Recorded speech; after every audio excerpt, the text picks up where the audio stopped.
Welcome back. I'm playing Darkest Dungeon, and I failed miserably at trying to beat this guy, so I will try with a new army here and see if I can do anything, but yikes. That last one did not go well. And I'm going to try to do some marking here, see if this will work. Maybe we'll take those two.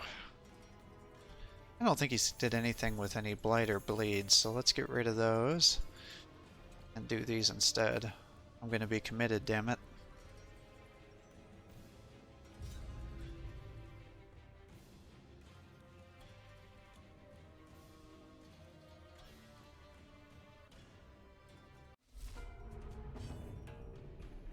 Alright.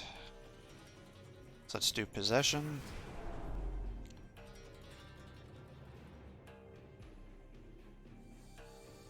And trespass.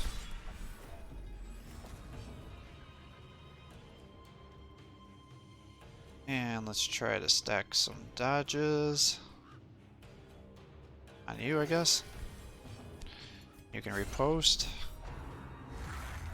And I'm so glad that dodge worked. Terrible vistas of emptiness reveal themselves. Let's just get that. I guess we'll start attacking.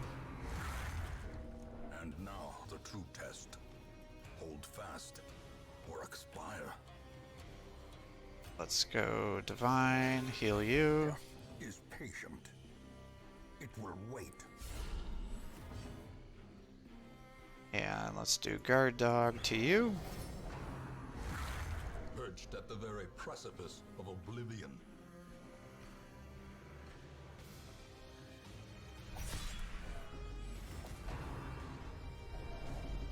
Alright. Let's get you healing back up.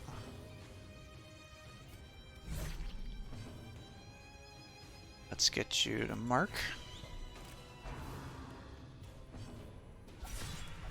Good. Not Teetering on good. the brink, facing the abyss. Alright. A hand's breadth from becoming unwound.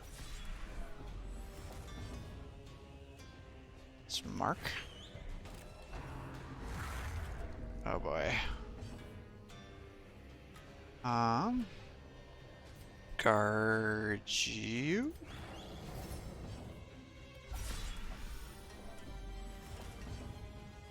And let's heal you. Injury and Get you coming here. set the stage for heroism. Alright. Or The cowardice. store. Let's get you healing up.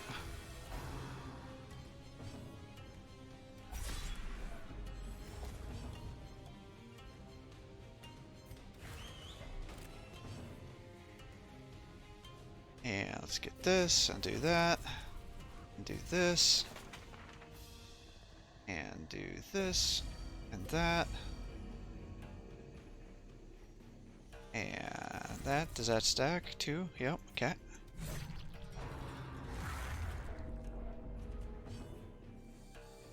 Get that up. Patched up. If only to bleed again. Get you. Get that. Get this. A time to perform beyond one's limits.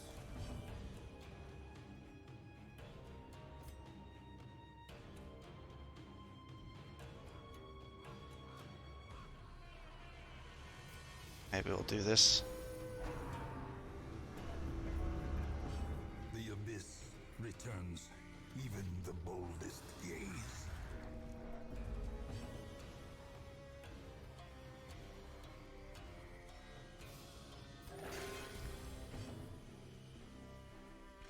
Whistle.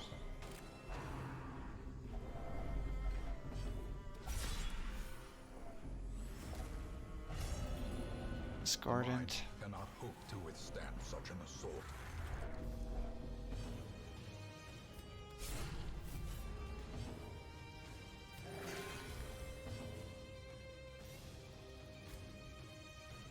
Two blocks, 2 blocks.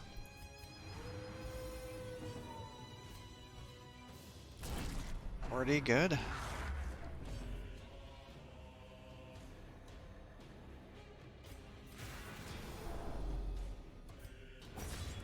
Nice. Annihilated. Alright, that actually wasn't as bad as I was making it out to be if I had put in a little more thought into it.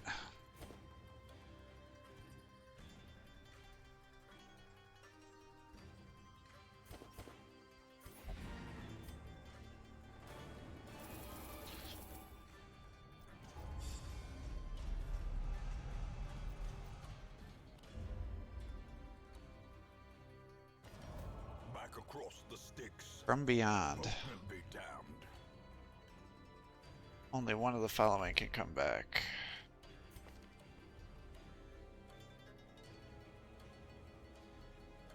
Don't know if I was super in love with any of these guys, to be honest.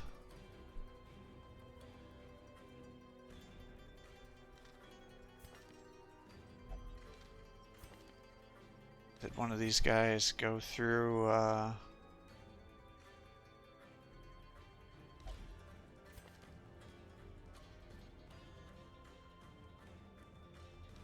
maybe we'll take you, I guess?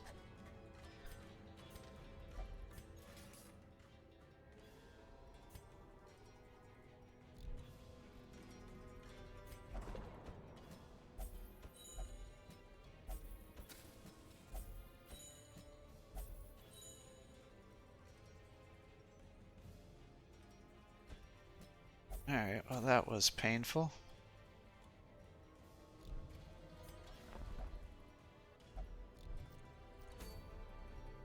But I think that was the final boss there, which is cool.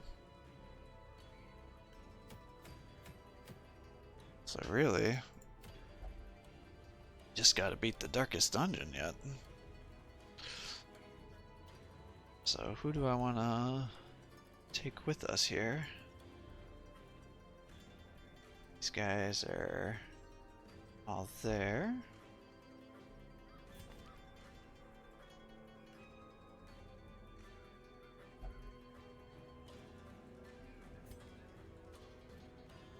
So you would probably be good to take. You could be good to take. You can be my healer. I could take you in the 4th position.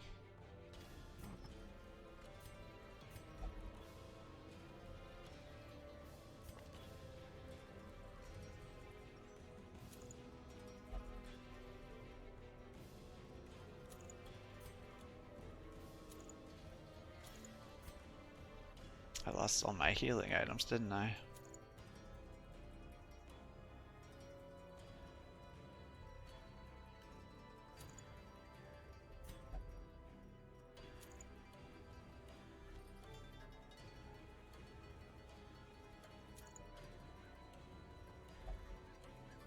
Alright, we'll do that. Oh, he's got homicidal. That could be catastrophic, potentially.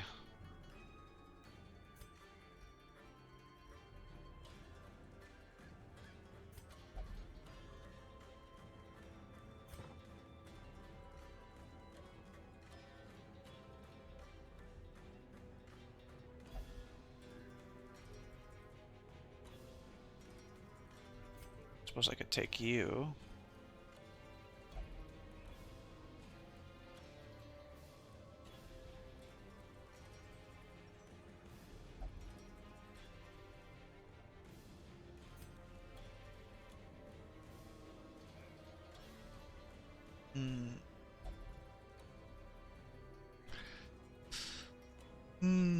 Who do I want to take? I could take you, because I think you fight now. Yeah, Eldritch. You're homicidal too, though. God dang it.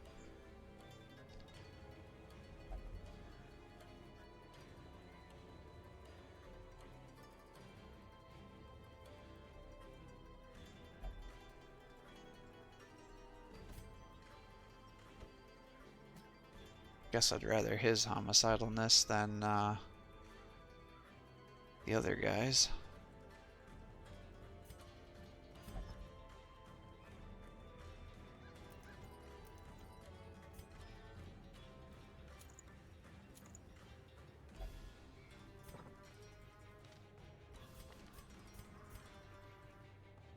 Well, Boy, homicidal's just not very exciting.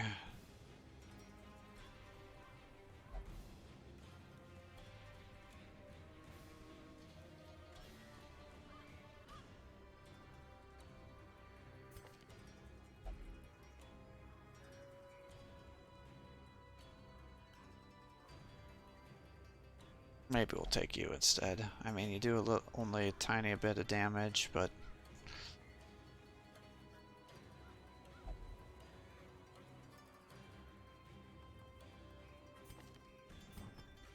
can also heal.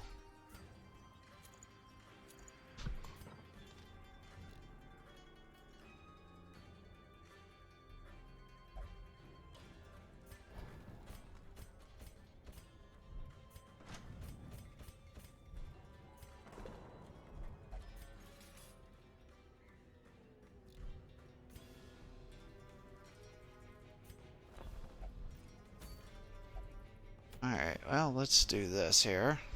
Of course, that would have been okay to use.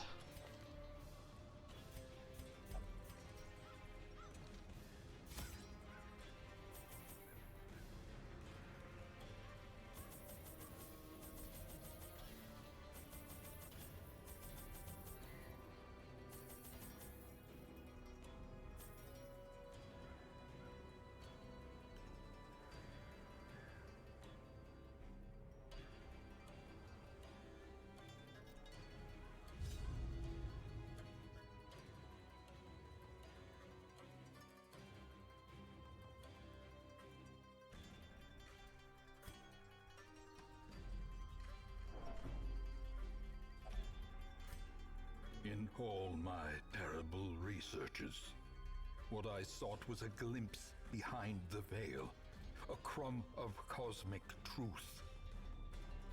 I found it here, and in that moment of brain-blasting realization, I ceased to be a man, and became a herald, an avatar of the crawling chaos.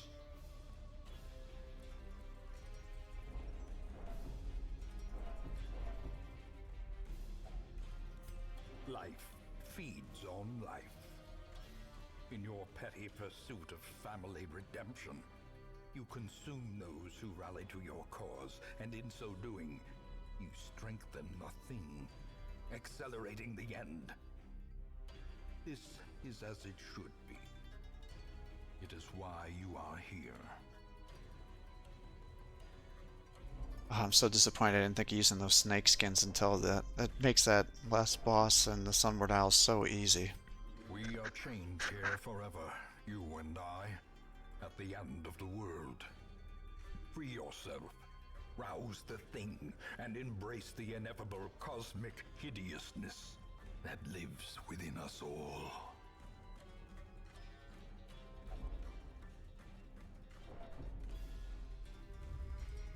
You still foolishly consider yourself an entity separate from the whole.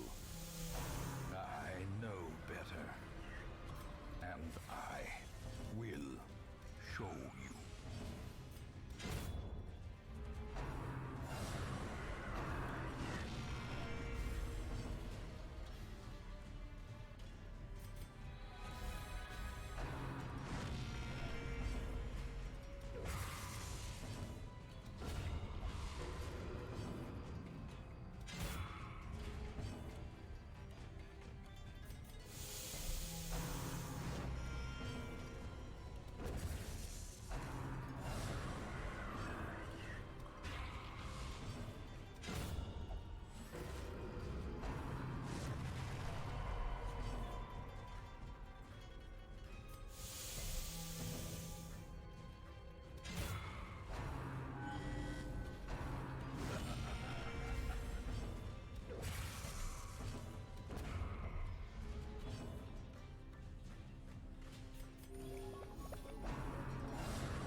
Oh, man. Stop it. Could be some imperfect guys here.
Alright, one more I gotta kill.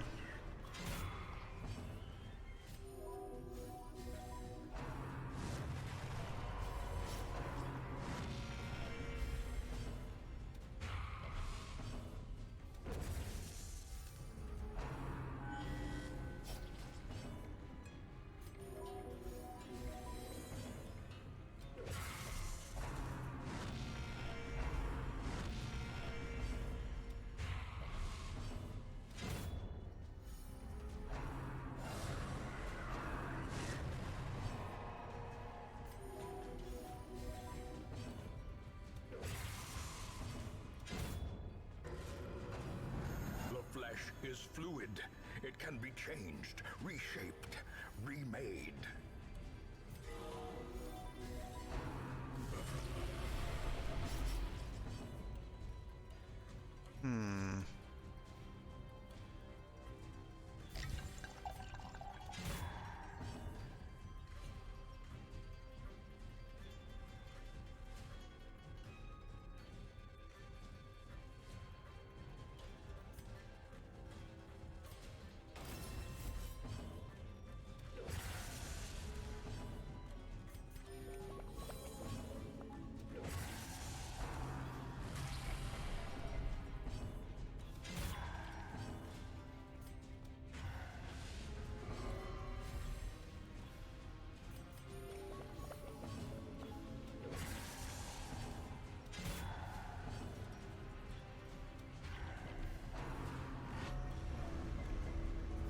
Man, they're gonna start freaking us out here shortly.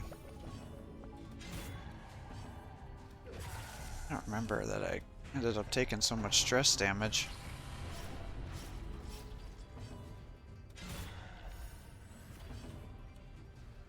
But then I also had people that would stress heal instead of trying to tank things like I'm doing now.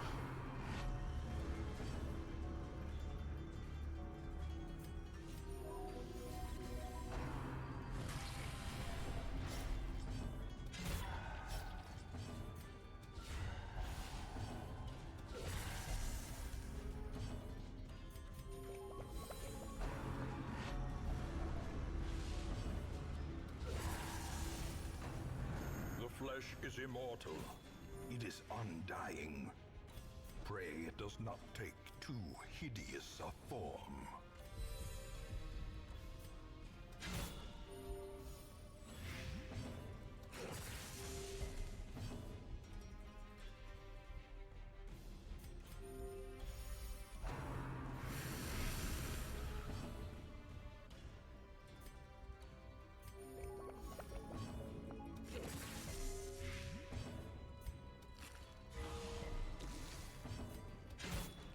Boy, who do I kill if he attacks me?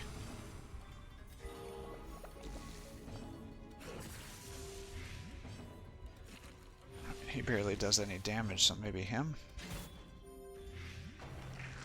Behold the heart of the world, progenitor of life, father and mother, alpha and omega, our creator, and our destroyer. Oh wait, I did not recall that this all started over again.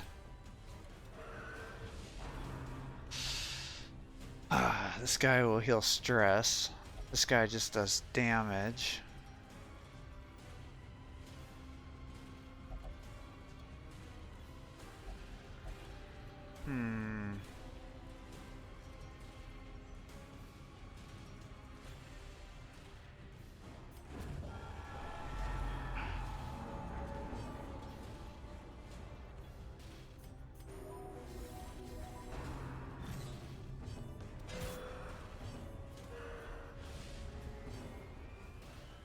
I feel like I chose the wrong one.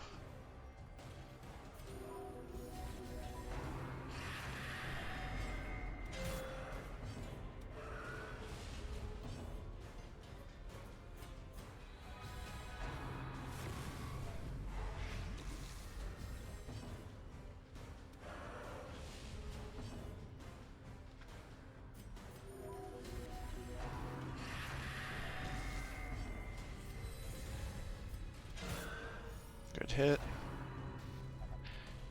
I'll do you.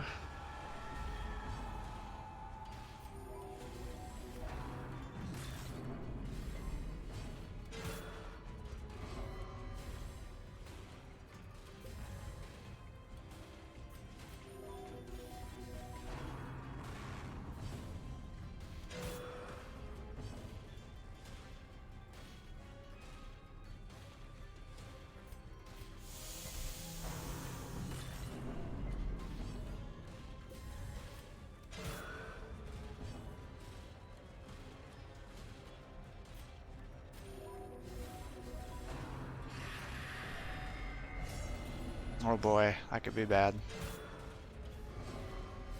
You don't even have anything that can heal, do you?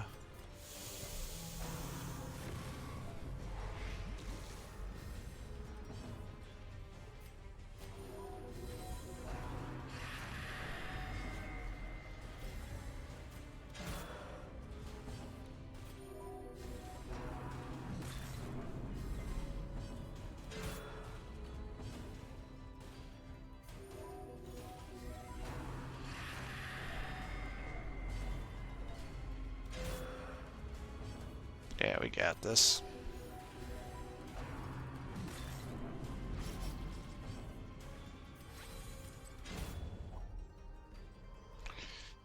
Alright, let's turn off that boost.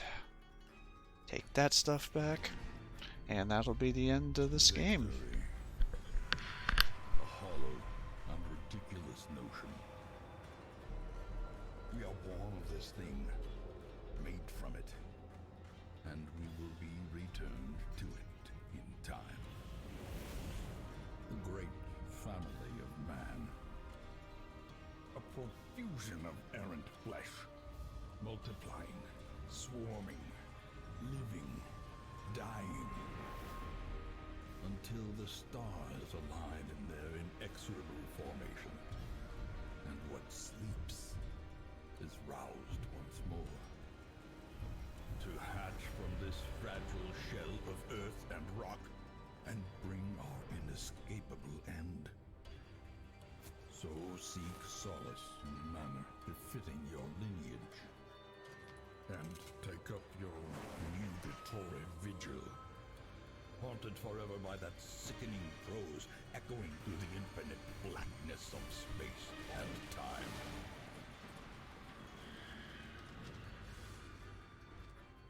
Ruin has come to our family.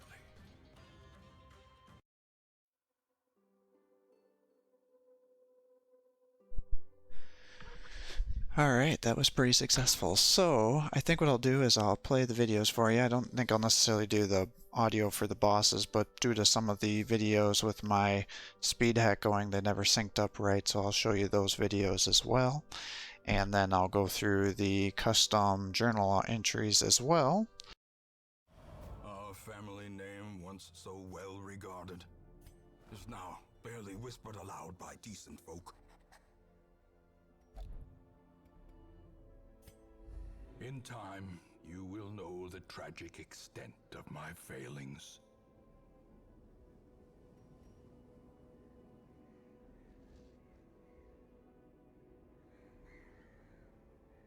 Okay, so Here will be all of the Crimson Court DLC videos. The courtyard and gardens surrounding the manor were once a point of pride for the diligent custodians I employed. Great banquets and lavish social affairs were hosted here under the stars. Despite the expectation of propriety normally ascribed to those in our position, we mocked the stoic melancholy of the moss-covered fountains and cherubic statues, our salacious trysts half hidden in the hedgerows, our morality slipping ever deeper into the mud. Alright, I guess it's not all videos. I was thinking that they were, but I am mistaken. In those younger years, my home was a hive of unbridled hedonism. A roiling apiary where instinct and impulse were indulged with wild abandon. A bewitching predator slipped in amidst the swarm of tittering sycophants. Though outwardly urbane, I could sense in her a mocking thirst. Driven half-mad by cloying vulgarity, I plotted to rid myself of this lurking threat in a grand display of sadistic sport. But as the moment of murder drew nigh, the gibbous moon revealed her inhuman desires in all their stultifying hideousness.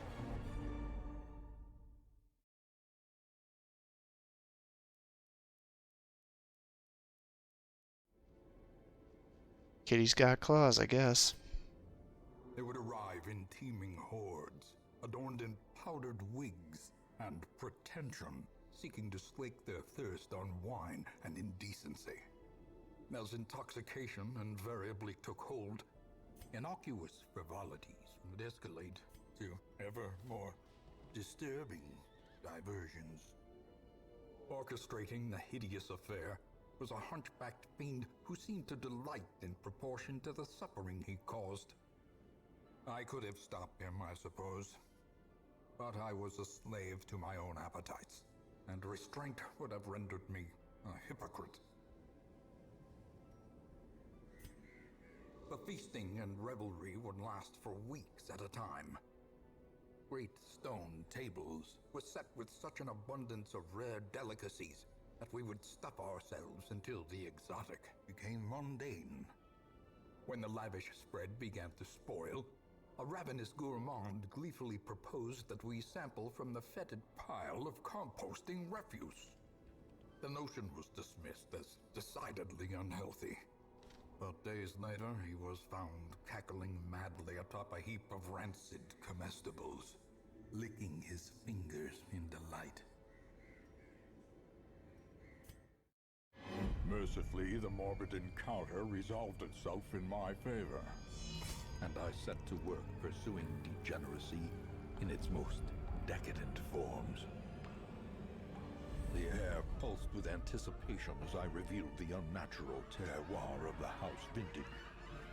But my exultation was cut short as the attending gentry turned upon themselves in an orgy of indescribable frenzy. A single drop of that forbidden tannin gifted me with a dizzying glimpse of the hibernating horror beneath my feet, and in that moment, I understood the terrible truth of the world. I stood reborn, molded by newfound knowledge, my head throbbing to the growing wine of winged vermin come to drink the tainted blood of the darkest dungeon.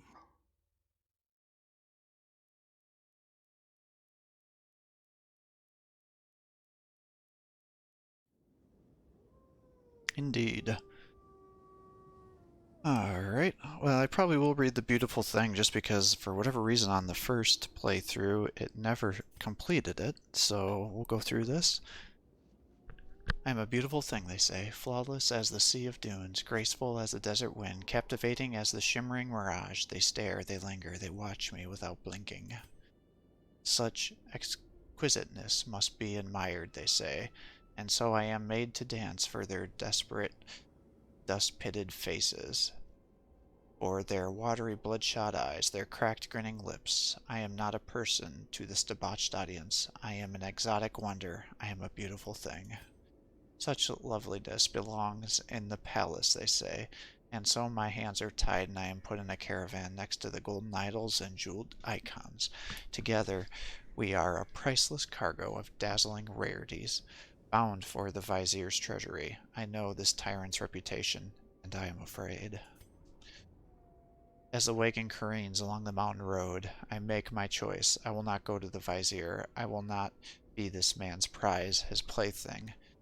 With practiced grace I slip my bonds, and lunge for the open air. The wagon teeters, and the guard shouts. Wheels lift, horses panic. I am lodged in a jumble of corpses and wreckage. My arm is pinned. The serpent appears silently from behind a rock, tongue tasting the air. The bite is quick, the venom slow. It runs cold in my veins, inching up my arm, forcing me to make a terrible choice. The knife is dull, and I must work quickly. In my panic I saw, hack, and gouge. My cries are met with silent indifference of the dunes, the chill of the desert wind, the cold light of the moon. I am sacrificing my beauty for a chance to live, praying for my future with the only currency I have ever had. I stare at my severed hand, my bloodied arm. There will be no more leering crowds, no more coins thrown at my feet. I breathe a word of thanks to my liberator as it slithers away into the shadows. At last I am free of my gilded cage. At last I finally understand a thing cannot be truly beautiful until it is broken. Page from the Lost Diary. The journal entry is written in a very fine and elegant cursive, to whomever may be the reader. This is a private journal. Please refrain from reading any further and return this item to its rightful owner. You may find me using the map provided. Thank you. Signed, Uriel. Attaches a detailed map of the hamlet. However, the directions given have been smudged and are unreadable. The journal entry is written in a very fine and elegant cursive. It's been quite some time since I stepped foot in this grand city. Much has changed in my absence. The miserly workers have been replaced with cheerful men and women talking of the most recent battles in the king's arena. They also talk of a valiant champion who will be fighting in the arena later in the day. I tried to brush off the chatter, but as I wandered about, all I heard was more and more about this man's heroic feats. With my interest piqued, I'll be making my way to the gladiatorial ring soon. Typical. I took a wrong turn on my way to the arena and ended up in a rather droll part of the city, which served as the home to many vulgar and unscrupulous individuals. It was only predictable that I would be stopped by a gang of these thugs looking to strip me of my belongings, a rather poor choice of words, and hands that touched places they shouldn't have, resulted in an unpleasant series of events that took up more of my time than I had hoped. The praised hero would begin his fight soon, so I hastily picked up my mirror and made my way to the Colosseum. I just barely made it in the time for the battle. Luckily, one of the guards was kind enough to procure me a seat where I could best spectate the skirmish. As the gates opened, a single man emerged, and I sat amongst the crowd in awe. Amongst the crowd's cheering admiration, the hero's adversary appeared. On the opposite side of the arena, a rusted gate opened, and what emerged was a behemoth, pulled in chains by beastmasters. It was a creature from a child's tale, a hulking monster covered in iron spikes and decorated with scars. The citizens meted this thing with mocking shouts and vulgar insults. Despite this menacing beast, the champion did not show an ounce of fear, but instead smirked with confidence. The Beastmasters released their chains, and the battle began.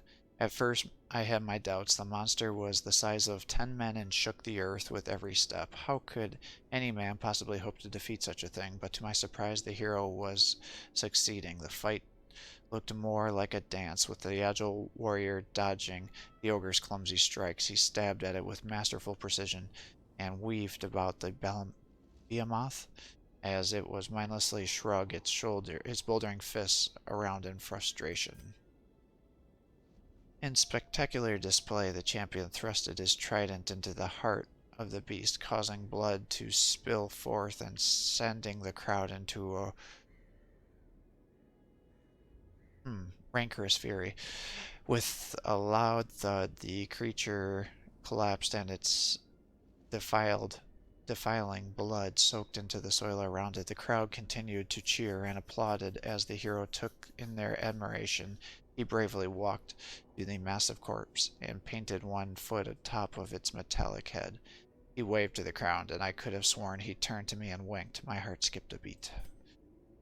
It all happened so quickly. The admiration quickly turned to horror as the beast revealed that it was still alive. The creature caught the hero's leg in an iron grip. It pulled the man to the ground, and its other fist it slammed down on the champion's face. A single scream was all we heard as the behemoth smashed the man's head and splattered bits of him all around.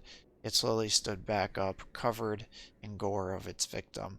A moment of shock soon shifted to panic and anguish as the torn crowd began to demand justice. Oh, are you kidding me? Made it all the way to the end and we don't get the conclusion. That's disappointing. Diana Falconer. I've been told that keeping a journal can help take my mind off the lingering dread that this wretched place can invite, so I might as well start now.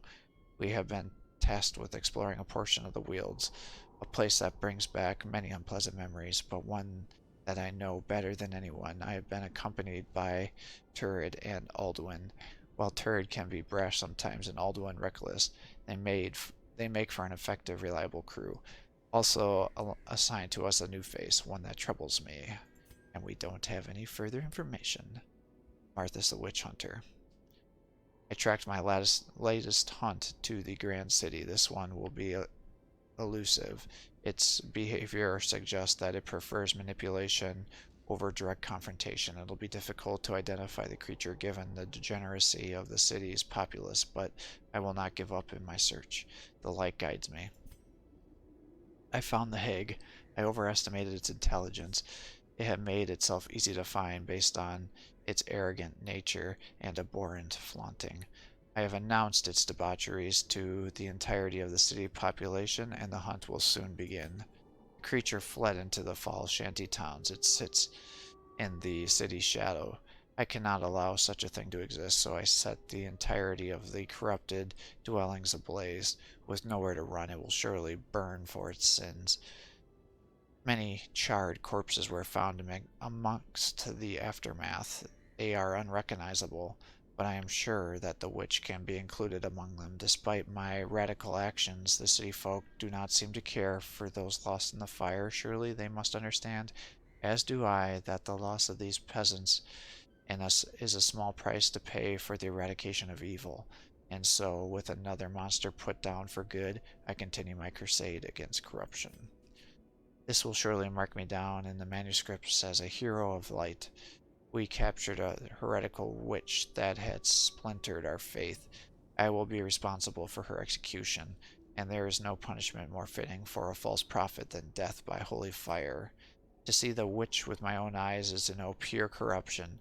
There is no doubt that this thing is responsible for splitting the faithful followers of the light into conflicted factions. It speaks as if it is a disciple of light like us, but I see through her ruse.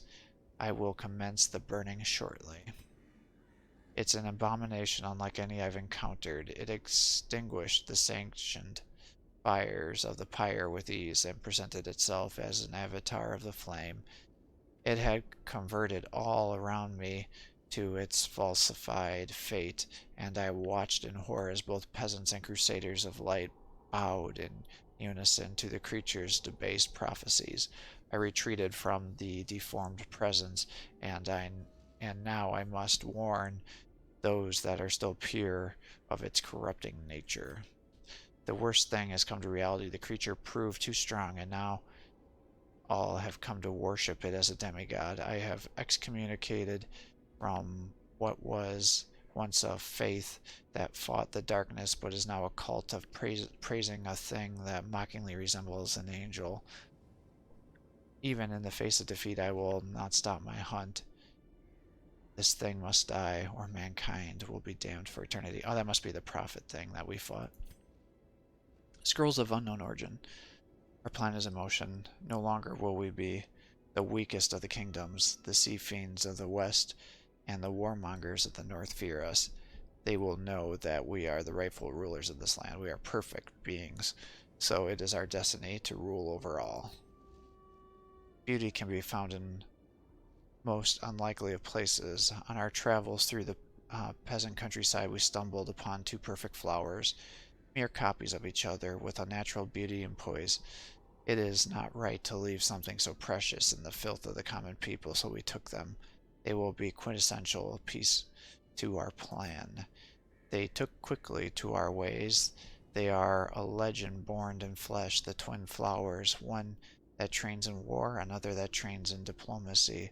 Their technique is flawless, perfected, and we are eager to see disciples follow their ways. Disciples follow their way. Our army forms quickly within a year. We will have an army of perfect warriors trained by the dual embodiment of by perfection.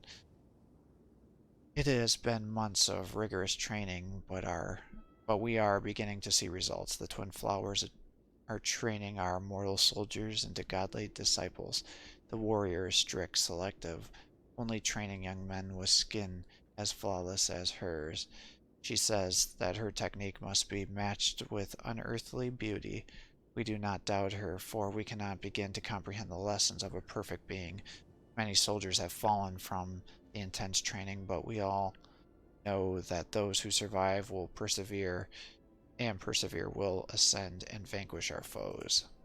The plan has decades in the making. This plan was decades in the making, and finally the fruits of our labor can be harvested. The twin flowers' first performance was grandeur. The northern kingdom could not withstand our assault. The warrior was as graceful as she was beautiful, dancing across the battlefield painted in dirt of our foes' blood as our perfect soldiers followed her path. Our flawless army triumphed this day, and they will triumph for many more. Our enemies will finally know fear. They will bow to us in time. We prepare for a celebration tonight. Will be remembered forever. A terrible tragedy has befallen us. The flowers are no more. One was found surrounded by corpses of our finest soldiers, naked and splayed out in a pool of her own blood. The other flower is nowhere to be found. Spiteful maledictions were posted all around the room, so surely some sorcery by our most hated enemy. They knew they couldn't fight us directly, so they sent infiltrators to kill us when we were most vulnerable. This will not be our end. We will find the lost flower, and we will rebuild our army.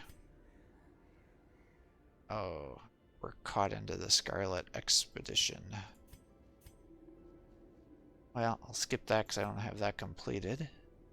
Empowered monsters. This defeated enemy has absorbed scarlet power. Defeating empowered monsters will grant unique quirk, a power shard for a chance to... and a chance for a unique trinket. They are stronger than normal counterparts and will be reverted to unpowered state after a few turns, but no.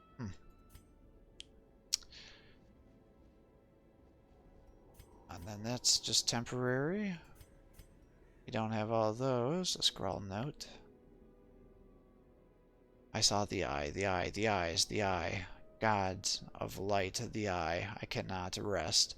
They are watching. I see them in the windows and peering around the corners of mirrors. I can hear the susurrus of their regard caressing my skin, the hair on my arms raising as they rake me with their awful gaze.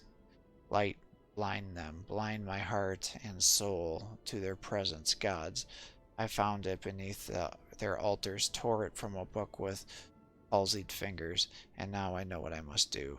The last terrible eye opens to behold me, and I will... The creature collectors. Yeah, I don't have all those. Alright, well, there's actually a ton more journal entries that I guess I didn't get. I'm a little disappointed by that. We've got the Highwayman. That one was done. We did not. We finished the Witch Hunter. We made it all the way to almost the last one for the Diary. We finished the Unknown Origin. We did not get the first two of Sherman's notes, or the third of his journal. We finished the Blackest Fates. Oh, this is one that we had before. Creature collectors were tons that we didn't get enough of. The Scarlet Exposition we didn't finish. Alright, so there were certainly a lot of things there, but I think we're good for now. And I think this will call this campaign to a close. We lost so many units going through this, the vast majority of them to the only Bozu. 1, 2, 3, 4. Wow, I lost one to Wilbur. I can't believe that. He was actually probably one of my favorite characters too. Vengeful Spirit, Corrupted Giant, Light, Lumberjack, frickin' Lumberjack. Bladed Urchin, bled out. They got a problem for bleeding out. Unsustainable stress. Yeah, frickin' bled out. Crocodilian, frickin' crocodile. Heart of Darkness. Alright, well thanks for watching. I'm going to bring this campaign to a close. There's lots of other modded characters out there, but I think I'm going to be done with Darkest Dungeon for a while. I got to definitely take a break from it. Maybe in the future, because I think Darkest Dungeon 2 is coming out, maybe I'll go back through and use some other modded characters, use some ones that we did never completely level up during this playthrough. Maybe people will also create some other DLC, but I think most people are probably going to be waiting for Darkest Dungeon 2, so it was definitely fun, and there's still probably 50 more characters out there that I didn't use for DLC content. So there's definitely a lot of replayability with the different options that are out there, so that really significantly improves the playthrough of this game. Hopefully I'll also get back to playing some Warhammer 40,000 games here shortly as well. I'll see what gets released. I hope you enjoyed this video series. If you did, please give my channel a like and subscribe to encourage me to post more content for you. Have a great day.